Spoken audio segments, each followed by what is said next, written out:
We're here to protect you and the ones that you love. It's a good feeling to know that our efforts aren't going unnoticed. It actually brought tears to my eyes to know that we have this support. You're welcome. I must just say, you're welcome. It's stressful, but we're not going anywhere. Welcome to another edition of Bucknell Women's Water Polo Through the Decades. Tonight we have the decade of the 2000s, joining current head coach John McBride and one of our current student athletes, Allie Fiorano. Allie is a senior from Stamford, Connecticut, and Allie, with a year to play, is the program's career leader in goals scored with 247. So Allie, thank you for joining the call tonight. We've got a great group. I'm going to introduce them. Before I do that, though, I want to thank Geisinger as our sponsor for tonight's session. Geisinger has done a great job throughout the pandemic for the whole community in the area here in central Pennsylvania, and they do a fantastic job day in and day out for our student athletes here at Bucknell. So thank you to Geisinger. Our guest tonight from the class of 2002, Adrienne Schober. Adrienne was a four-year letter winner and the team captain in 2002. On the career chart, she ranks 12th with 257 points, third with 142 assists, 7th with 163 steals, and 21st in goals with 115. She was first team all-conference in 2000, and she was an ACWPC all-academic team selection in 2002. Our next guest from the class of 2005 is Meg Blitzer. Meg was a four-year letter winner and the team captain in both 2004 and 2005. On the career charts, she ranks 10th with 282 points.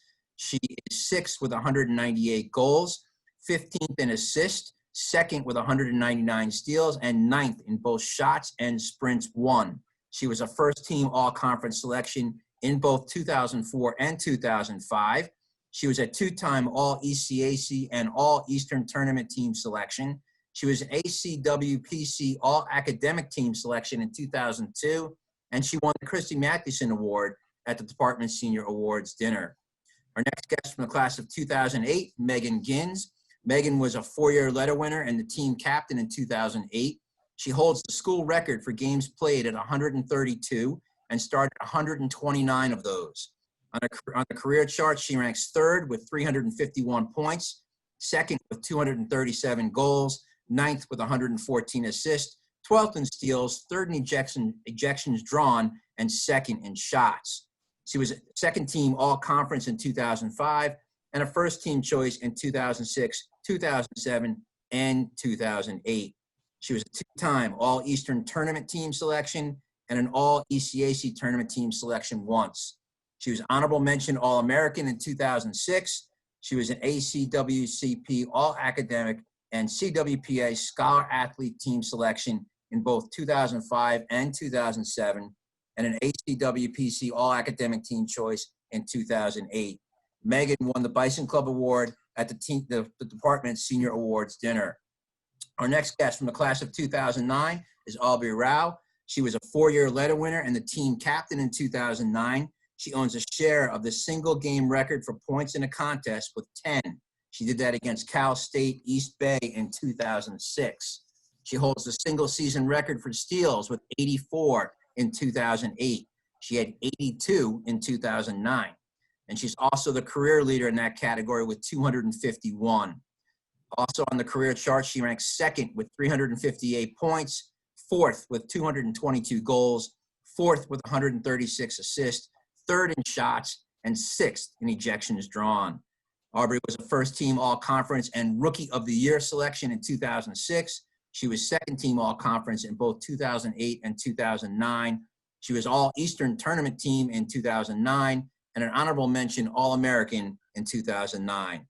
She was an ACWPC All-Academic and CWPA Scholar Athlete team selection in 2006, 2007, and 2009, and an ACWPC All-Academic team choice in 2008. She was a CWPA Scholar Athlete of the Year as well in 2009. And she was Academic All-District 2, second team selection in that year. Aubrey won the Lee S. Bud Rank Memorial Award at the Department Senior Awards dinner. And our final guest from the class of 2010 is Val Rosas. She was a four-year letter winner and team captain in 2010. She owns the single game record for field blocks in a contest with 4 done against Concordia in 2010. She holds a school career mark with 571 shots.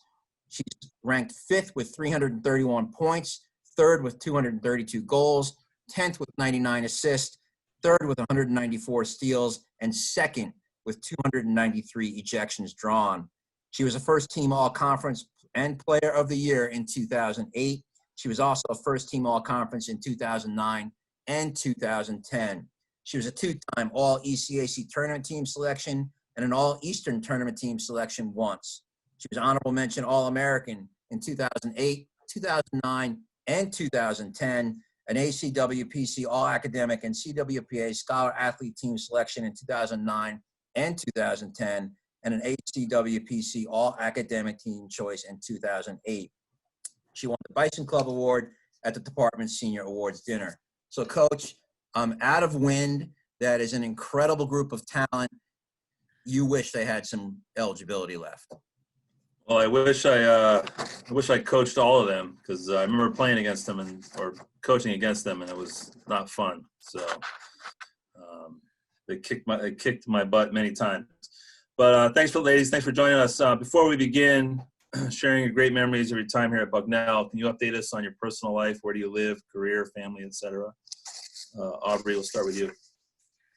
Hi, I live in southern Pennsylvania, York County, and I am married. I have 2 kids. I have a 10-month-old and an almost 4-month-old, so really busy. I stay at home with them, but I do some part-time work, freelancing as well. So I have, things professionally and personally that keep me busy. Great. Meg? Let's see. So I'm in DC and getting married this weekend, which will be a nice treat. And I'm a high school teacher and have been since I graduated. I now work at Georgetown Day School, and I teach environmental science, biology, and then health and wellness, which is a few things, but mostly human sexuality, which, teaching sex ed to teenagers is a lively way to spend some time, especially via Zoom. So yeah, keeping busy here too. Meagan. Hello. I also live in Washington, D.C. Blitzer followed me, though. I've been here about 11 years now. I work for the Department of the Interior, specifically the Bureau of Land Management. I am married, and I have 2 daughters as well. One is 5 weeks old. The other one is 18 months. So I am also pretty busy right now. I'm on unpaid maternity leave, but still, I think it might be a little bit harder doing this than working full-time with the 18 months right now. So that's been a lot of fun. But luckily it's not over Zoom, so it's in person. Perfect. Adrienne.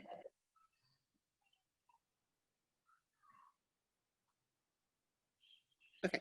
Well, thank you so much for having me on this call. I think this is such a wonderful initiative you guys are doing. I'm glad to be a part of it. I have been out a long time, almost coming up on my 20th reunion from Bucknell, so a lot's happened. I am married. I married a Bucknellian. We got married in Rook Chapel in 2004. And we lived in Pittsburgh for about 15 years, where I coached water polo at the high school and youth level. And then I also coached the University of Pitt women for about 10 years. And so it's been wonderful to stay connected to the sport, played some masters along the way. And then last year we decided to pack it all up and take our kids and travel around Europe. So we were abroad all of last year, and then COVID hit, and we caught the last flight out of Ireland in March and decided to move to the beach. We moved to the beach in Delaware. We live in Lewis, Delaware, just north of Rehoboth.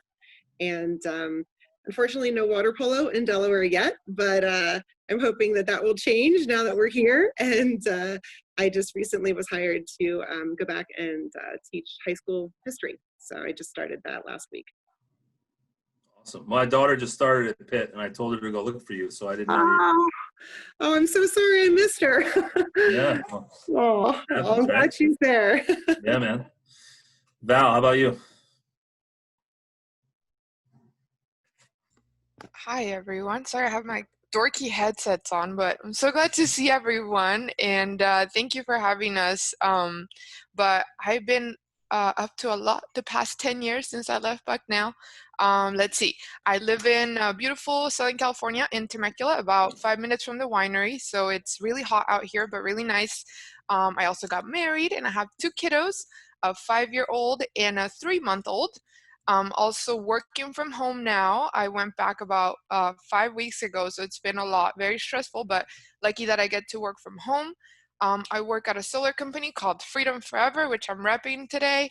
I am their vice president of operations, and so I oversee a team of about 900, believe it or not. And so it's pretty neat to be able to bring solar to, to a lot of families and people out there. And so we keep growing in every state. And yeah, so it's been fun to work for them. And yeah, that's me for the past 10 years. It's a lot. Awesome. Well, Val, we'll start with you then. Take us back to the beginning and tell us about your recruiting experience and how you ultimately chose to play at Bucknell. Sure.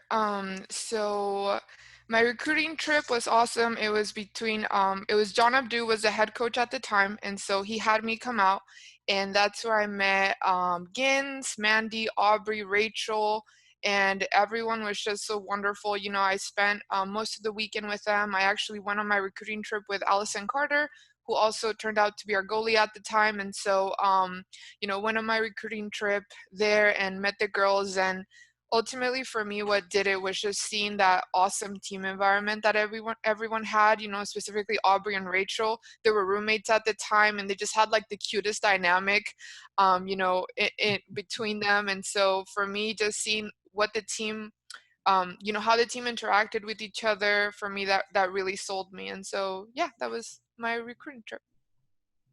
I ate a lot of Cheetos. I think Aubrey probably has a picture of that, like with me, like Cheetos everywhere. So. Get that picture. We want to see it, especially for the 25th reunion that we're going to do in a few years. So, Adrienne. Well, I had a very non-traditional recruiting experience when I was in between my junior and senior year, when most everyone's starting to look for colleges. Bucknell did not yet have a women's water polo team, not a varsity team. And I'm not sure I'm even allowed to say this, but I actually applied early to Colgate and was deferred. And that was the best thing that could ever have happened to me. I was in high school in Houston, Texas, and Bucknell wasn't on anybody's radar. My guidance counselor had never heard of it, but I grew up in Lancaster, Pennsylvania, and Bucknell was one of my dad's accounts. And so when it didn't work out right away with Colgate, he said, why don't you check out Bucknell?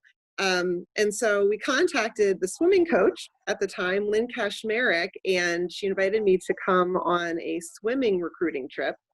And so I flew up from Houston, and I'm sitting in Lynn's office with my dad talking about my swimming times and everything. And she kind of just mentions very casually at the end of our conversation that Bucknell was going to be starting a women's varsity water polo team the following year. And my face lit up, and I think I practically jumped out of my seat and cheered, "I play water polo." And if you know Lynn, then you know those are the sweetest words she could ever hear. And it instantly turned into a water polo recruiting trip. And I am proud to say I became the first Bucknell women's water polo recruit.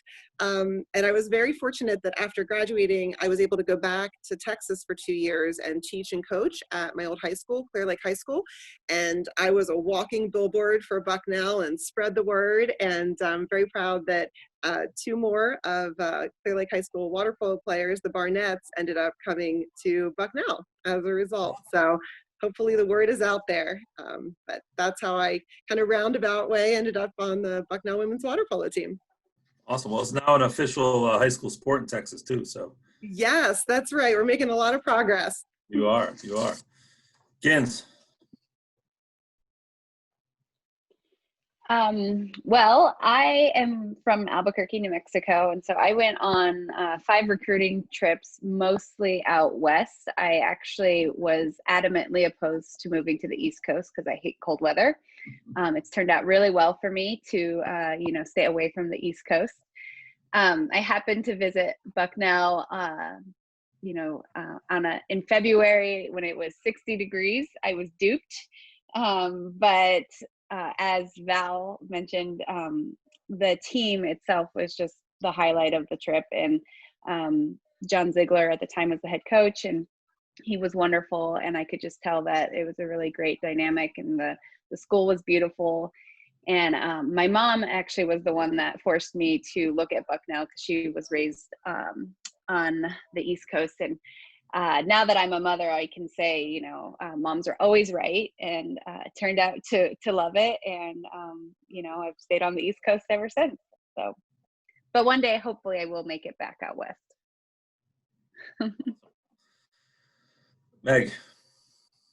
Let's see. So like some of us, I had sort of a roundabout route. I grew up in Durham, New Hampshire, and it was not exactly a water polo hotspot, but started playing in high school to sort of augment my swimming, and very quickly realized like polo was just so much more fun for me, and wanted to play in college, but didn't have a lot of connections or support from my adults on deck. I wouldn't exactly say coaches. They hadn't had much exposure to the sport. And so we were trying to figure things out. It was the blind leading the blind. And I was looking at a few different East Coast schools, and I'd happened to go to the Navy water polo camp a couple of times and met John Ziegler there. So had looked at Bucknell a little, but wasn't sure whether I was sort of D1 material or not. And then got to visit right towards the end of sort of the fall semester timeline. It was right after Brooke Ray's birthday, and I got there, and it was just like the loveliest visit. I had gone on a couple other recruiting trips that sort of felt like people were putting on a show, and it didn't seem very genuine or authentic. And yet when I was at Bucknell, everyone was like so wonderful and loving, and the relationship seemed so real, and it was great to talk with John, but it was really like the girls on the team that won me over.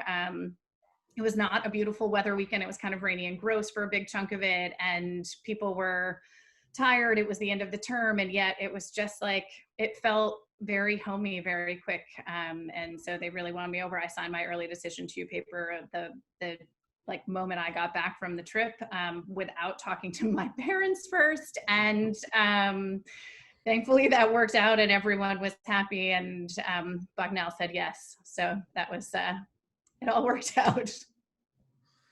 Great. Aubrey. So I had a few inroads to Bucknell, actually. So I went to Cumberland Valley High School, which is the same high school that John Ziegler went to, who was the coach at the time when I was recruited. So I had known him just for years already, just at little alumni games and things like that, and knew that he was, a fun guy and a great coach. And then I also had the opportunity, because I lived in Pennsylvania, to attend several camps when I was in high school at Bucknell. So I knew the facilities, I knew the pool, I knew it was wonderful. And then I also had the opportunity, I played for the Navy club when I was in high school. And we had the opportunity during the off season to come up and do a lot of scrimmages against the current team. So for my recruiting trip, I actually came up with my Navy team, did a series of scrimmages, and then stayed for my recruiting trip. It was Sunday night and Monday night, which is not your typical trip, but the girls on the team made it so special for myself and the other recruit at the time. There was a gathering Sunday evening, especially for us. So it just really felt like, they were excited about us. It was a really fun evening. It ended up making French fries in a frat house. So what more could you want, I guess, from a recruiting trip? Was it a gathering or was it a party? No, a gathering. Oh, okay. I'm going to turn over to Allie. Allie played for Greenwich, and she's from New York. She's a senior. She's a utility player, I guess you could say. She plays every position in the pool except for goalie. She wouldn't be very good at that, but she's very good at everything else she does. So, Allie, go ahead and fire away, and then we'll just start with Aubrey. You can answer her question. Thank you, McBride. So my question is, what advice would you give me or any of the other players that are in the program today about the college polo experience at Bucknell?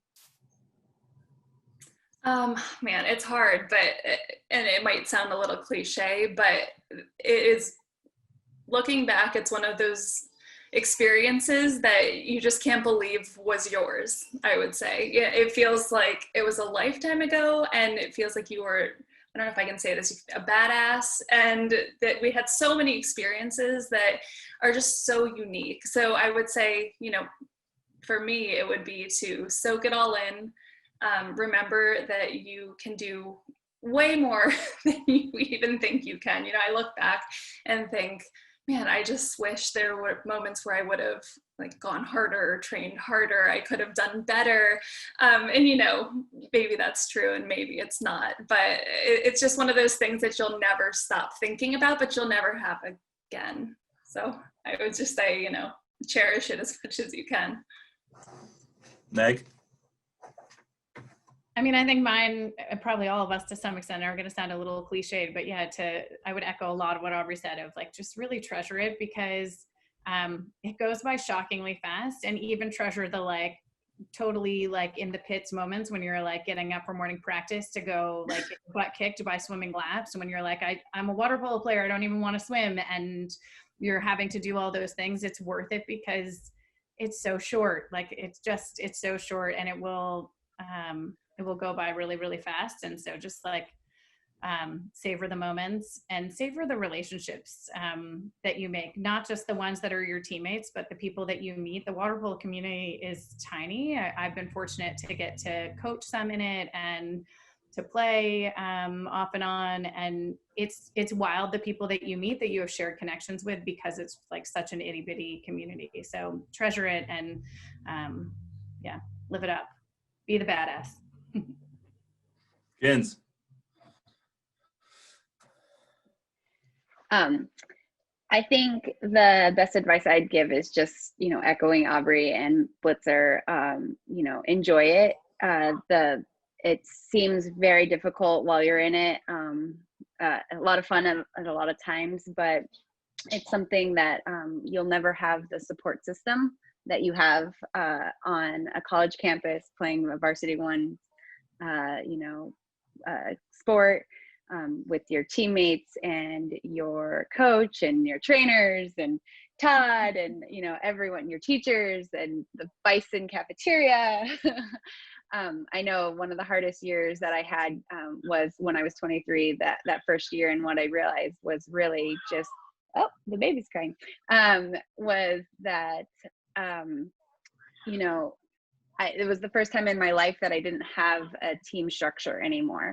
And so that's what I would just, really cherish, the fact that you have 20 or so people who are there for you every day, and you get to just be with them and do incredible things with them. So that'd be my advice. Awesome. Adrienne? Obviously, I echo the other girls. It's such a special moment in time, and I think the further and further I get from it, the more clearly that is seen. That when you're at Bucknell, and I'm sure that's the same for anyone in college anywhere, it's so consuming, and you feel stressed out, and you have the classes, and you're training like crazy, and at the moment it can feel like everything, and then you blink and it's gone. And and now 20 years later, I'm looking back, and life just keeps picking up speed. And so I wish I think I had taken more of those opportunities to just stop and realize that it's just such a unique college experience too. Now that I've met so many other people who have gone so many other places and had different college experiences, Bucknell, at least when I was there, was just such a special and kind of timeless college experience. My college experience doesn't differ a whole lot from a lot of the alum that I've met over the years, and it's a really wonderful kind of unifying thing between us and everybody else who goes through the program there. Kind of, we joke, my teammates and I, teammates for life. We've been at each other's weddings, and I've held everyone's babies, and you leave Bucknell, but that bond of being a teammate and what you go through in the training and the competition, and it's like battle, and you're really, if you can keep those connections after you leave, it is it's not the same, but you still stay connected, and that support is still there when you need it. We go months and sometimes years without seeing each other, but when we get together, it's it's like we're right back in early 2000s on the pool deck and the old Bucknell pool, and it's just a really special time. And so, like I said, as cliche as it sounds, really treasure those moments and those bonds, and if you can maintain them in some way, after you get out, it's the sisterhood that you will really you'll really treasure along the way. Thank you, Val. All right, so I'm the fifth one that's going to tell you the same thing. So you better do it, Allie. Soak it all up, soak it all up. It's such an awesome experience. The people, the resources at Bucknell, I went to play on in Europe for 3 years after I left Bucknell, and seeing the kind of resources that those people have and everything that we had at Bucknell is such a contrast that even like thinking about COVID, right? We didn't know all the things we had until we don't have them anymore. Just know that there's so much at Bucknell that it gives you that you need to soak it all up, and take advantage of the resources. If you can go into the weight room, go 10 minutes ahead and take advantage of the cardio room. You can go to the jacuzzi. You have all these things. You can hang out with your teammates. You can go to the caf and host your team lunches there, or I think there's so much that Bucknell gives you that I think you should just soak it all up, and it's such an amazing experience there. So yeah, I won't be too repetitive because we all said the same thing. Well, NCAA Division I varsity female water polo player is a code word for badass, Aubrey. Just to let you know. So back to you, Val. What was your most memorable experience as part of the Bucknell water polo program? Ooh, yes, I would say it was that last year, 2010, we won league against Princeton. And I think that was the most amazing experience because it didn't. Yes, woo! Still on my desk.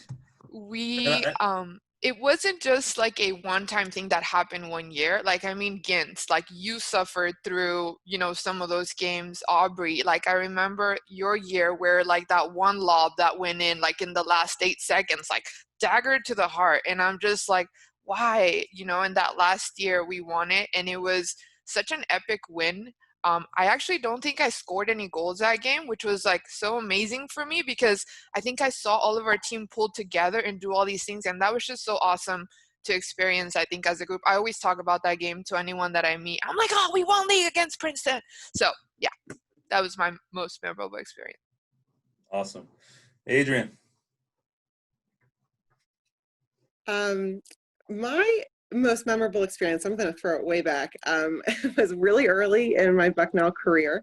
99, 2000, we were still building, right? When you start a program, there's a lot of losses, and it takes a lot of heart and character to keep your eye on the prize, right? What you're creating, what you're building. And we were playing at Grove City. It was like an Eastern championship. And we were playing Michigan. And, they stroll in their hooded robes, and they have, 85 people or something. They're intimidating. And we've got our little squad, and, we're fresh and brand new. And we get in the water, and they completely underestimated us. And I remember their coach frantically yelling for a timeout. And we get in the huddle, and we're looking at each other like, we could win this thing. Like we didn't. And I don't even remember what the score was, but we made them earn it. And they were frantic, and they couldn't believe that they probably couldn't even told you where Bucknell was on a map. Like we finally were kind of making a statement that we're here to stay, and we've got potential. And it was kind of one of those moments where you could really kind of see the big picture, and like I said, what we were building, and that moment of belief in each other and our program, and that we can become a force on the East Coast. And it's been so amazing to watch that happen over the years, you know, sort of as the pioneers who started out, to see what has become of Bucknell women's water polo. And, you know, so it's pretty special to see it on this side, when I can vividly remember, you know, being in the water in that huddle and having that moment where we really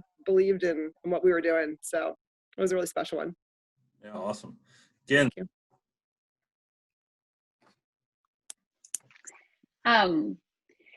I don't know if I can say what is my most memorable moment. I don't think it's all just kind of a blur at this point. Maybe it's been my lack of sleep. But I'm like foggy on the details of any specific instance. But I think generally, you know, the things that stick out to me are just, you know, morning practices and Aubrey giving me dirty looks like in the locker room, or, you know, battling with Val in the whole set, or, you know, just having, you know, yeah, you know, just all of the experiences that we had. They come to me kind of random times where, you know, I remember funny memories, or when Jen scored on Betsy Armstrong for the, you know, in our first Eastern Championships, or when we beat Indiana. You know, there's so many memories that kind of come and that I cherish, and you know, playing water polo was one, but again, the team aspect of it, eating lunch in the caf, or getting those huge burritos after 6 to 9 p.m.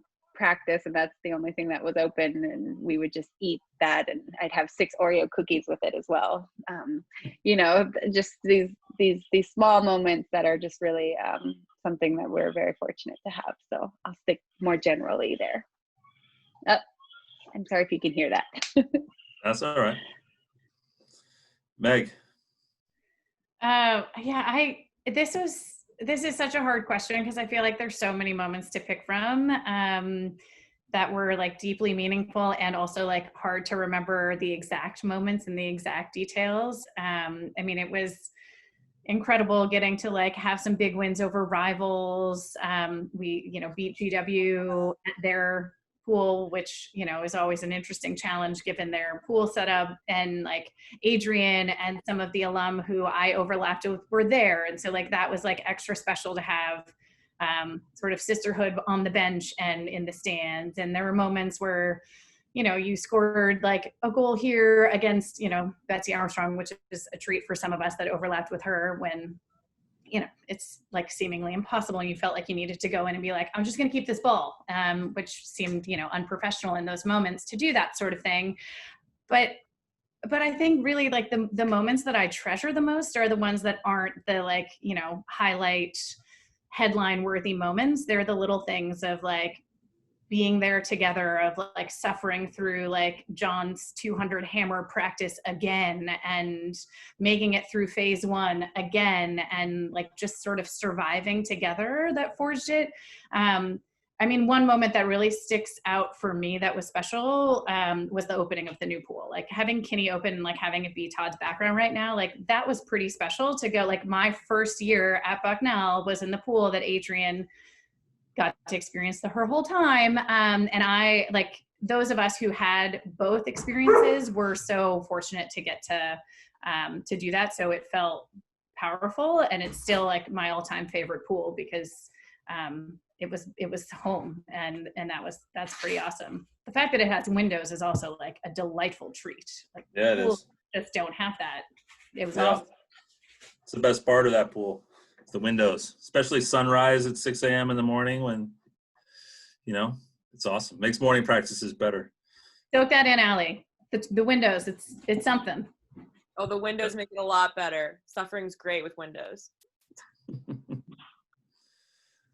That's sarcastic, but I'll take it. Aubrey, go ahead. I'd like to say that no one is as peppy at 6 a.m. as Meagan Gins. And sometimes a dirty look did sneak out. You're not wrong. Oh man, so I do have a defining moment, but I want to echo too what some of the other ladies said, where, I think about like our spring break trips and, just some of those types of experiences. I think about Mandy Bynum dancing to Temperature by Sean Paul, I think, down in the middle of the bus. All these things come to mind when you try to look back on it all. But one of the coolest and most memorable moments was my senior year. And we got to play on ESPN against Princeton. So, Val already talked about the good old Princeton rivalry. And I don't remember the circumstances, but our starting goalie was out. She wasn't able to play the game. So my roommate, Rachel McGillis, was, on deck to play this huge game. And she, she's the backup goalie, been working her butt off for 3.5 years at this point, sort of her moment. And then I think 2 days before we were supposed to play the game in practice, Candace Canonica gave her a concussion. So our third string goalie, who was a freshman, was, flung into this high stakes moment, and we actually won that game. So that was just one of those moments where, underdog victory on national television. It's just one of those cool things that I sort of will never forget. I remember that game very well. You won with 9, right? I think it was. You are probably right. Yeah, I think it was 10-9. Aubrey, who was the teammate you admired the most throughout your career?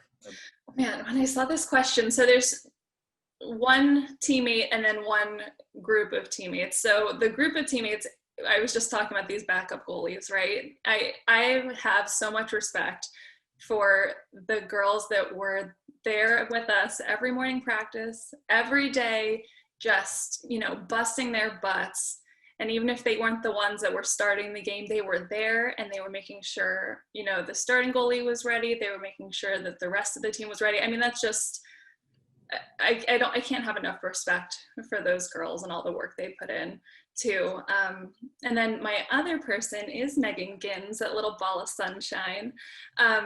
She just is the type of teammate where, you might roll your eyes at her when she's peppy in the morning, but she was always there to make sure everyone was having a good attitude. You rarely saw her down on herself or down on someone else. And that's just something that you're lucky to have that as a teammate.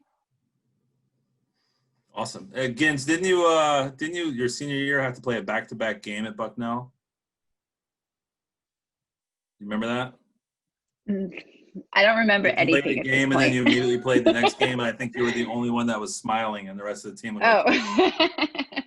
It's possible. I mean, we played. That's the thing about water polo is we play. That's a grueling schedule for those tournaments. It's the 5 games in a weekend, and then you see the football players and they're complaining about 1 game a week, and it's like, I don't know. They're athletes too. I know. So just kidding. But yeah, it sounds about right. Yeah. Go ahead, Meg. Sorry, I just remember that weekend, and you guys had to play back-to-back games, 10 minutes apart. That was what was scheduled, and you were the only one on the team smiling, and I couldn't believe it. But I think generally you get away with a lot more if you smile. You get away with a lot more if you're smiling, I think, is kind of the lesson I learned with the refs, oh, I'm just stealing the ball. I have a smile on my face, Your smile made it so you had to have an extra suit in your locker for the day, so you got matched up with Gins. That's true too. I did like a good suit grab here and there from time to time. I'd say, my 3 of I couldn't choose, 3 of the women on this panel right now are people that I admired immensely while I was there.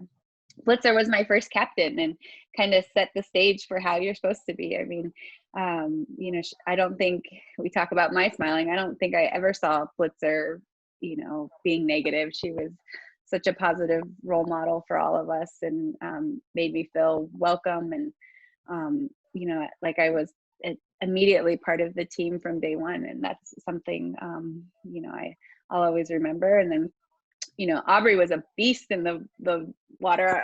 She could get up to her knees, I think, with those legs. And, it was just so inspiring to see her. And then Val, she was my, person that I mentioned this earlier, we would just go at it. And I think what is so great about that is you can have such strong relationships with people and still be fiercely competitive with them. And it really made us a lot better. And I think that was, in all of my experiences with these ladies, I definitely had that. And I think that's really fortunate. So.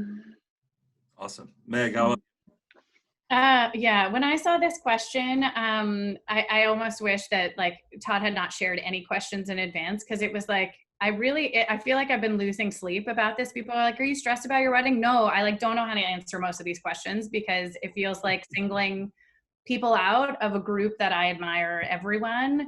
But a couple people that like really come to mind that I feel like should get a moment to like be recognized are people like a gal who was in my class, Eileen, now guest, but Ketterer, who went through a bout of really tough injuries and she stuck with it. Like plenty of folks could have just thrown in the towel and said, I'm done. And she just like still got up in the morning, still went to the weight room, still did all the things, even though she was in pain and it was hard. And I got to be right on this bubble. Adrienne mentioned sort of like seeing this growth, and you could like feel the momentum shifting. And when like Gins was there and we overlapped a little bit, and to know like the talent was shifting in this like really beautiful way. And like I remember playing against Aubrey when she was part of Navy, and she got up to like her knees, and we were all like, oh dang, like we have to play against these like little tiny things who are like years younger than us, who can get out of the water and like walk around on it. Like what on earth are we supposed to do? And then to know like Aubrey's coming to Bucknell, like this is awesome. The person that we were like, oh gosh, now became like someone we were so excited to have like part of this space. But I got to be part of this like weird, like gray area where people were still joining the team and being part of it, who had never played polo before, which was wild to me that someone would be that courageous. Like I think about Katie Selleck and Ellen Katcha, who had never set foot in a water polo space. And we're like, yeah, I'm gonna try this thing. I might die, but it'd be cool. I'll do it. And they did, and they stuck with it. And they were just like so inspiring that when you were like whining about something, you were like, no, like they're doing it, and this is totally new. I will say, like, I have a special respect for goalies. I have no interest in doing it, but I got to play with Mandy Bynum and Lindsay Chesterfield, and they were like just all-stars, and like, no, thank you. There's just no way that I would want to be in there. Every so often you'd play like 5 Alive or whatever and have to be in the cage, and you'd be like, this is not for me. And every so often in our Masters team now, like we step in and I'm like, nah, like if I like stick my hand up and by chance the ball hits it, like I'll take it. But to do that by choice is bonkers to me. And the only other name that I feel like I have to mention is a gal I got to be co-captains with, Cody Kepfer, who was our all-star lefty, was like so mild-mannered, so chill, but in the water, she was a maniac. And so frequently she'd be like under the water in like, it was done. You were like, oh, I got to go counter. Like, I got to go play defense. And sure enough, like her arm would come out of the grave like a zombie in a like Halloween movie, and she would score a goal. And it was the coolest thing. And what happened like over and over again. She was just like magic in there. And that was pretty cool, that as like an everyday person, she was like so chill. And then in the water, you were like, row, like gotta look out. So I'll stop naming all of the names, but it's hard. It's really hard to pick. That's awesome. Good story. Val. Yeah, so 2 of my most admired people are on this call, both Aubrey and Meagan, for sure. And it's pretty much for the same reason, just, their grit and their fight in all of it. And, for Aubrey specifically, I know you had your injuries, your shoulder injuries, which you battled through, but then it was amazing because she came back and was like better than before. And I was like, what's happening? And that was like so inspiring, because like I injured my finger one time and I was like, I can't practice, like I'm not gonna be good. And then Aubrey just comes back and I'm like, whoa, okay, so I can do this, so So that was pretty cool. And then with Gins specifically too, you know, and this is no offense to Gins, but she's so tiny, but she was just such a beast in the water. Like, I think I'm like this much taller than her, and the water is such an equalizer that she could just beat me up as if she was just as tall as me. Okay.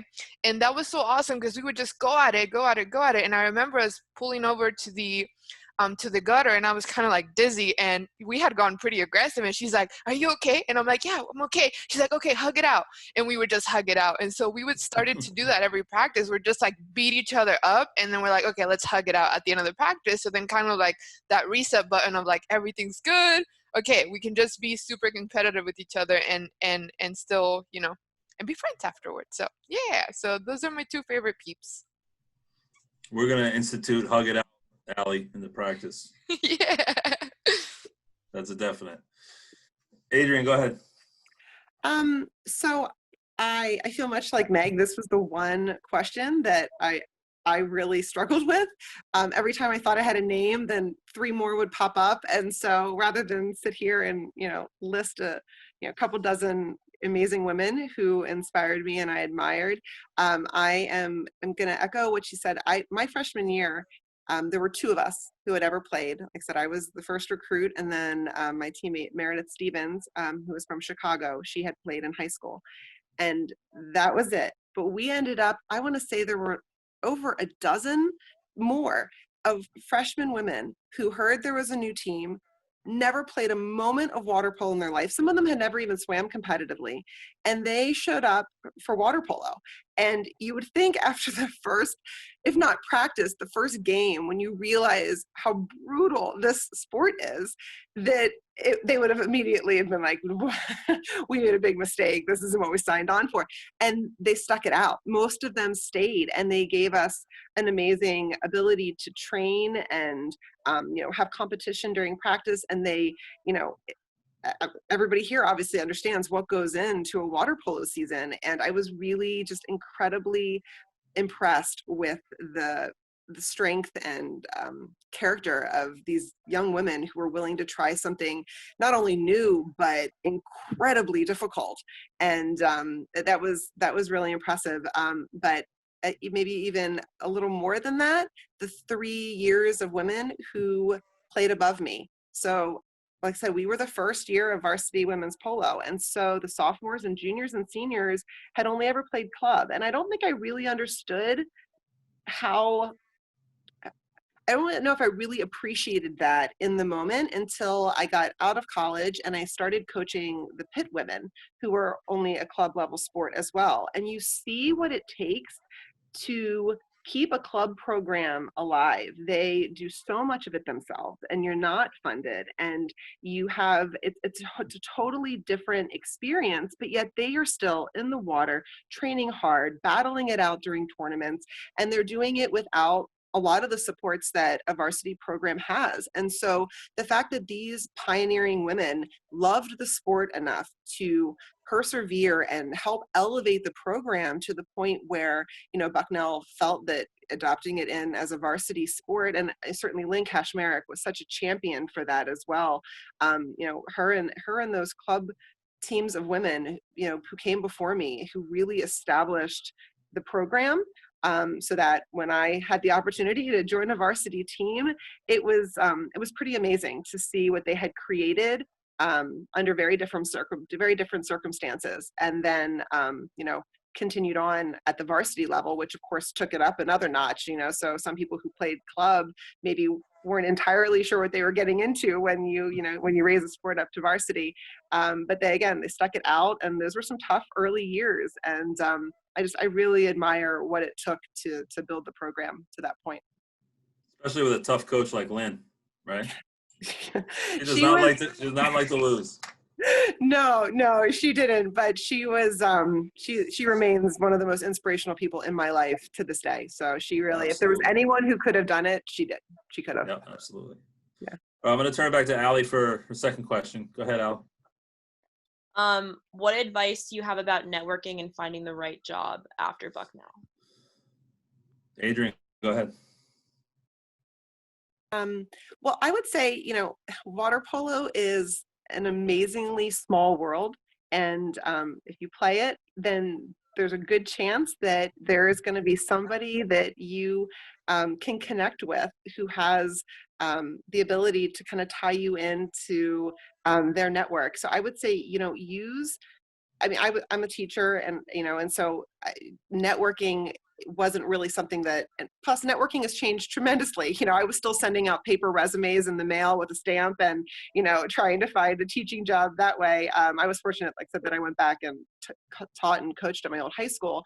So the water polo connection was there. My old coach called me up and said they needed a new assistant, and I was on a plane to Houston a couple months later, but I would say that over the years, I have seen how the water polo world and the water polo connections that you make are really powerful ones. And it takes a certain character and to play this sport. And I think that anyone who's played it recognizes that. And so those traits translate really well into anything else that you're going to do in life. And so if you can, reach out to the alumni network and the team and see if anybody has, a connection in the industry you're looking to get into, they will automatically recognize what you're bringing to the table simply because you are a Bucknell water polo player. And so I would say use that to your advantage every chance you get. Wow. Yeah, so my advice is going to be a little bit non-traditional because I hate networking, okay? Because I'm kind of antisocial sometimes, but it is very important. And so you have to do it anyway. So you kind of have to suck it up and you still have to do it because ultimately, it's those relationships that you build with people that, they're going to be able to link you up with other opportunities. And so I would say do it, still get out there. And even with people outside of polo, you can do so in an organic way. The reason why I dislike networking, because it feels like I'm just talking to someone because I want something from them. No, you can build those relationships with people and say, oh, hey, what are you doing? And have that genuine interest. And ultimately, for me, that's how I got this job is through networking of someone that I used to work in the past. We built this relationship. They're like, hey, you want to come work over here? I was like, oh yeah, sure, I'll go. And so it can happen in that organic way. There's always a benefit to just getting to know people, and then they'll link you up with other opportunities. So yeah. Awesome. Gins. I think I'll echo what the other ladies say. Obviously, if there's a water polo connection, that's great. And you'll have lots in common and kind of in order to make that organic connection that Val was talking about. But yes, relationships are really important. And so being genuine, being genuine in, when you're talking, being a good person to people always goes a long way. Just caring about what they're interested in as well.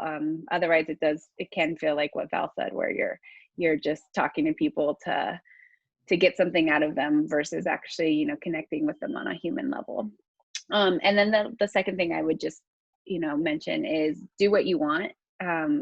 Go to a new city, go wherever you want. When you're 23 years old, you have that luxury that you really can expand what your current circumstances are, and have the flexibility to do so. So don't be held back by, the fear of, oh, this wasn't in my major, or, I didn't think I wanted to do this. You might change your career 12 times in the process of your whole lifetime. So, take advantage of being able to really pursue what you want to do.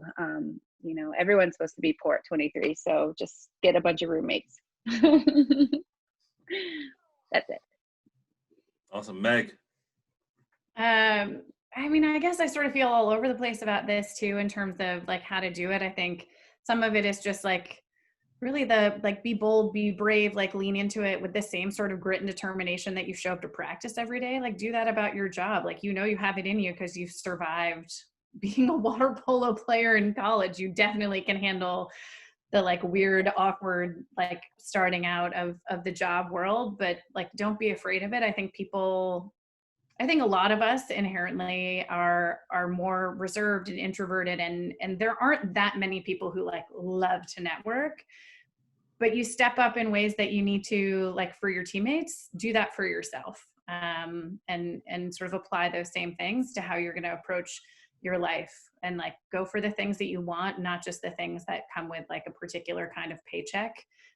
You can get the paycheck that you'll need to put a roof over your head and food on the table if you're pursuing what you want, because you'll be excited about it. You'll put in the time that you need to make a living. So do something that doesn't feel like work, because I hope that the way you approach water polo and your teammates do feels like a joy and a delight, even when it's tough, because you love it. That's the way your job should feel.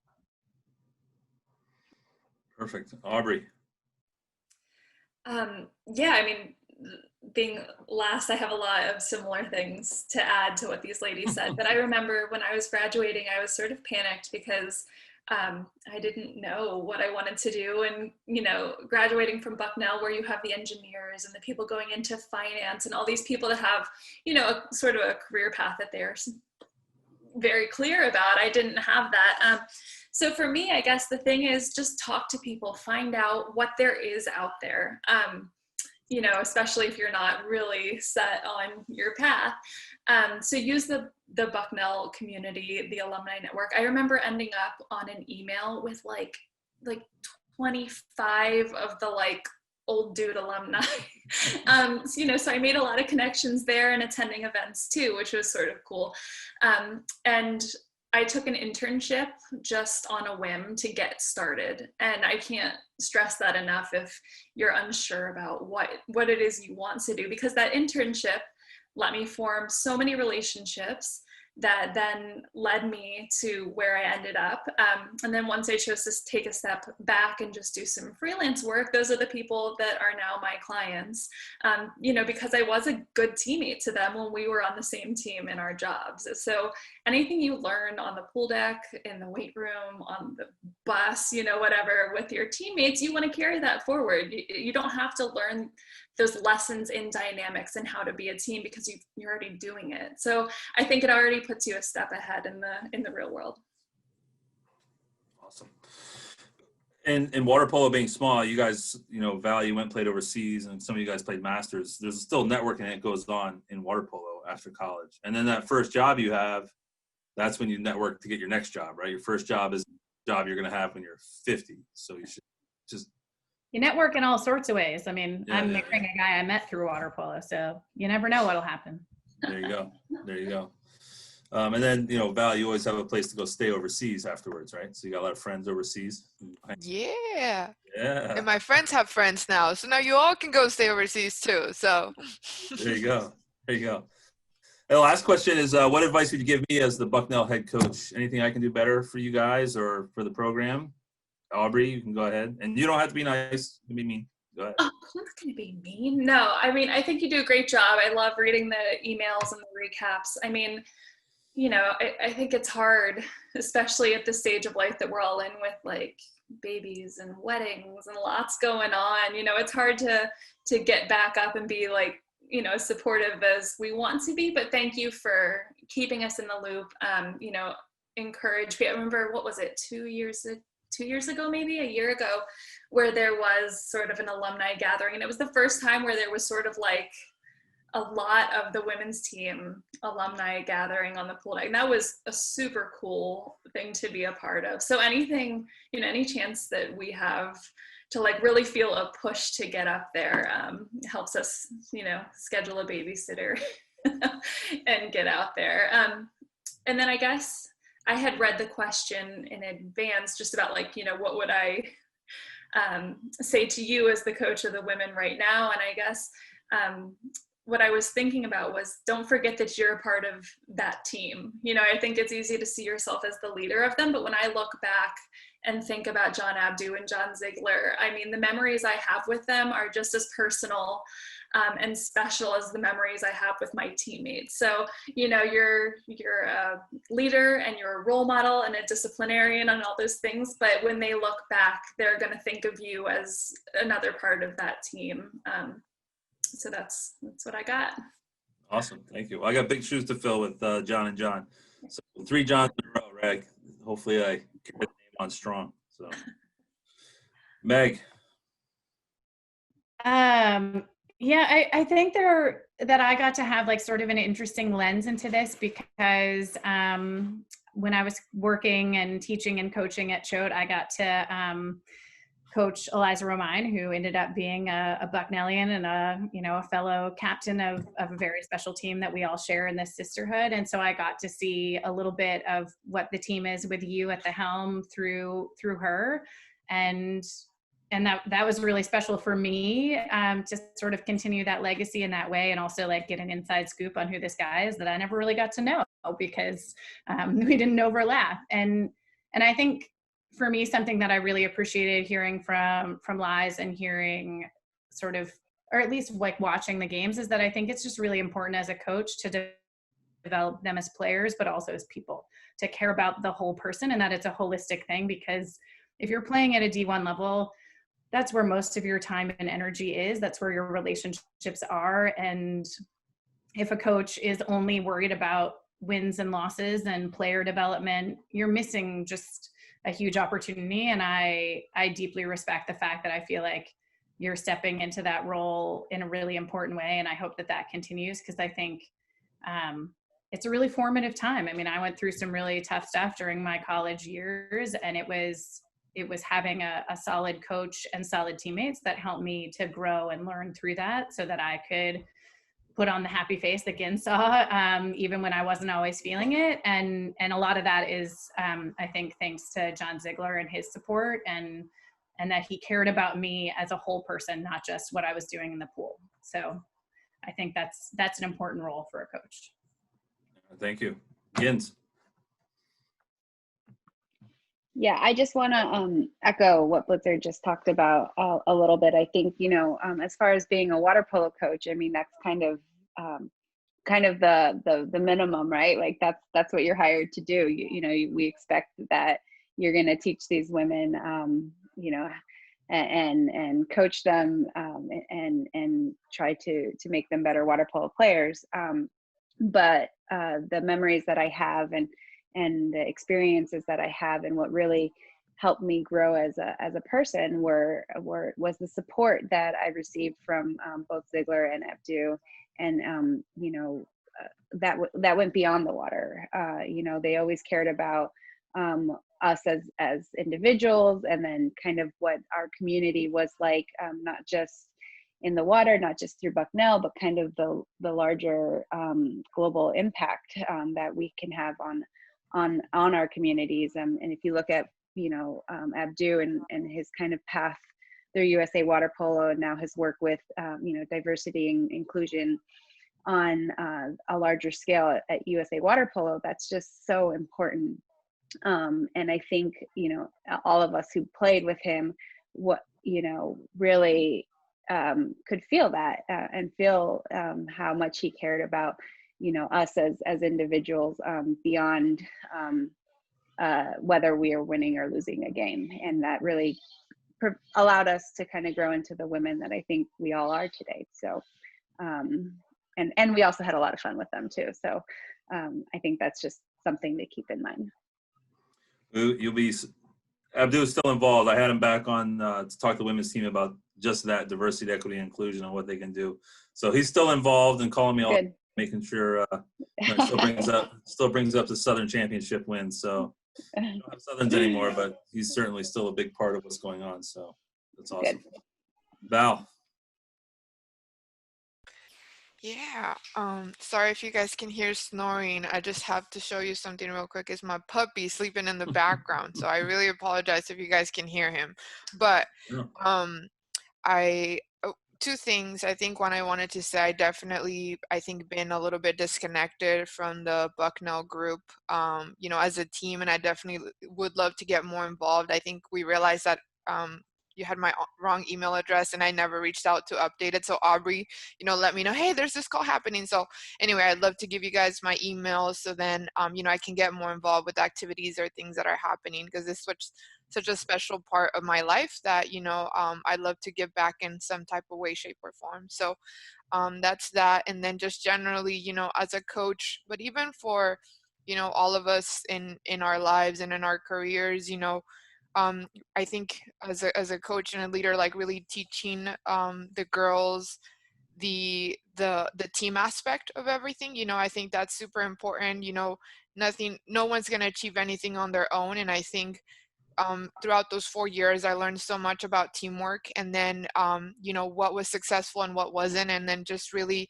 teaching about selflessness and how to be there for other people. Sometimes when you weren't feeling good, how those other people uplift you. And so I think that team aspect is so important to teach and can be applied, even outside of the water polo world. And so, yeah, I would say that to me, that's something that should definitely be, driven home with the team. So I think everybody said here. So, yeah. Awesome. Thank you, Val. Adrienne. I think something that I would love to see you encourage the women on the team to do, and this was something that I would have, I would probably even say, to Allie, is if we can encourage the women to somehow stay connected to the sport after they graduate. This is such a huge part of our lives, and we've all talked about how meaningful our Bucknell water polo experience has been. And the connections we make and the sisterhood and the character it takes, and everything that it does, in our lives, long after we step out of the pool. I think women are still very underrepresented on the pool deck as coaches, as referees. I've been very fortunate that I've had opportunities to coach over the last 20 years. And, I'm very often, the only woman in the coach's room during a tournament. And thankfully that is changing. There are certainly more women out there who are coaching, but generally speaking, our sport is growing so much, but, it's often, men do an amazing job coaching women. It takes a special kind of guy to be able to effectively coach young women. And, I've certainly been fortunate to have a couple different male coaches who were, tremendous. But I would love to see more women stay connected in the sport in some way, after they're done playing. So that would be something that I would encourage you to do. But on a personal note, I do want to say thank you so much for the ways that you keep us connected to the team.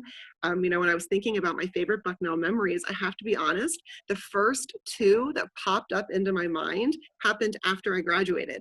And because of you, Coach, the first one was when you had us back a few years ago for the anniversary celebration, and you brought back the inaugural teams.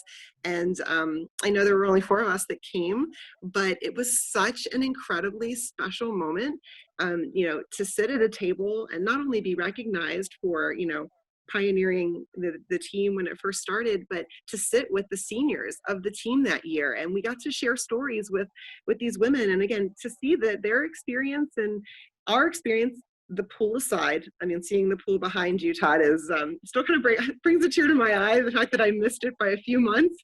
I held the shovel, I held the check. I know they brought us back to swim in the pool the following year at an alumni event. So I had, I'm glad to say I was actually able to come back and play in the pool. But that aside, our Bucknell polo experiences are very similar. And so I love that you're finding ways through your emails and through these events to keep the alum connected. And we still feel very much a part of the program.